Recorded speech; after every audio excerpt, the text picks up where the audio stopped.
Welcome back. I'm with Beaver Elementary classroom teacher from Knott County, Elisha Lewis, and she is doing an exciting project with her innovation project dealing with coding. So tell us what your project is.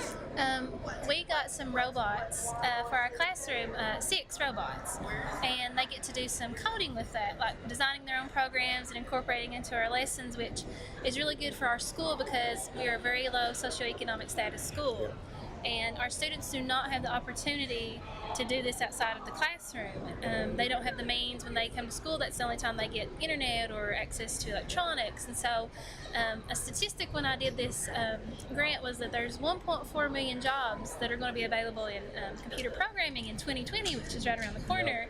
However, only 400,000 people are going to be able to do those. And so I want my students to be exposed and feel confident in jobs that are other than just medical or teaching, something outside of our area that they can go and be successful at. Now, what age group, what grades are you working with? I have 3rd and 4th grade math, and so these little robots are really good for them because normally when people think robots, it's middle school, high school, but these are designed specifically for K-5 elementary students, so it's more hands-on and user-friendly for them. Okay, now, were the students a little bit afraid to do this, or did they embrace it easily? We've not actually done them yet. We just got them in last week, but the boxes are sitting there, so they're waiting for like Christmas morning. When are we going to open them up? When are we going to open them up? But they did get experience. We went to a KUT on a field trip, and they did a little bit of coding, which they were very successful at, and that was the most engaged I'd seen them in a long time.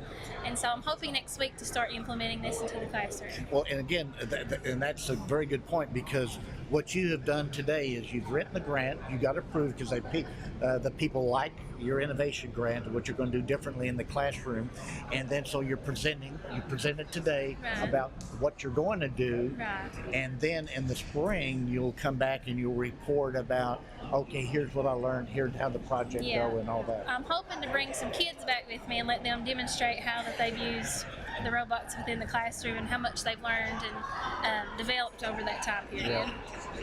And as we know, having young people excited about learning, that's a critical thing. Yeah, because math class is their least favorite right now. So I'm hoping that after we introduce these robots, it'll be the one that they're most excited to come to. Now, are there any other robotics or coding that's going on at your school? Actually, with the Challenger Center, they come in and do robotics, but it was only with our middle school kids. And our elementary see this, they see the drones, and they see that the 4th grade was getting to build robots. And they're like, well, why can't we do that? Last year, and I said, well, we're going to try to do that. And that was my inspiration, is to get them involved in it. Okay. Well, hey, appreciate